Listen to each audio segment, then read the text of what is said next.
দেখো এই ধরনের কোশ্চেন দেখো,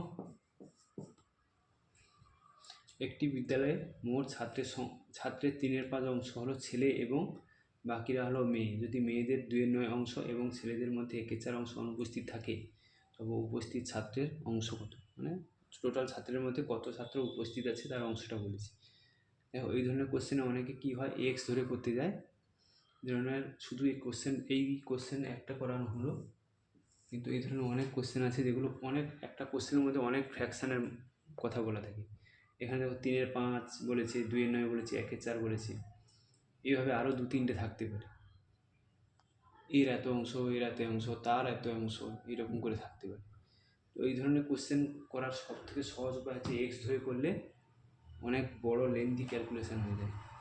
সবথেকে সহজে করার উপায় হচ্ছে এই ধরনের কোশ্চেন দেখলে যত ফ্র্যাকশান আছে সেগুলো কোশ্চেন না পড়ে যত ফ্র্যাকশান আছে সেগুলো প্রথমে লিখে নিন। এখানে কি আছে? 3/5, তারপরে আছে 2/9, তারপরে আছে 1/4। ঠিক আছে, সব ফ্র্যাকশান লিখলাম, লিখে কি করব, এলসিএম লসাগু করব। কত হচ্ছে? 180। এই হলো, এটা হচ্ছে তাহলে মোট ছাত্র, এইটা হচ্ছে মোট ছাত্র।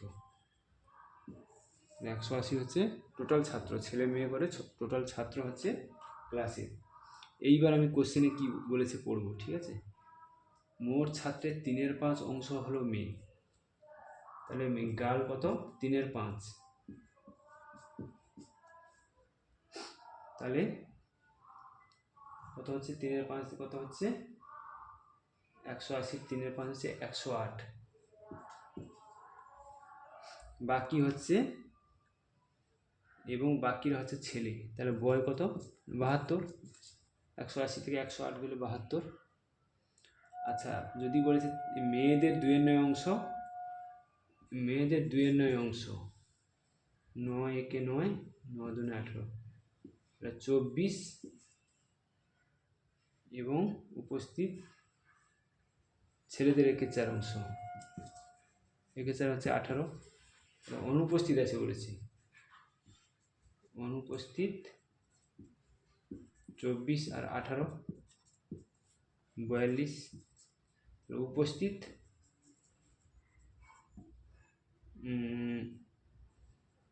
180 - 42, 138। ঠিক আছে, তাহলে উপস্থিত ছাত্রের অংশ কত? 138/180, এইটা অংশ উপস্থিত ছাত্রের অংশ।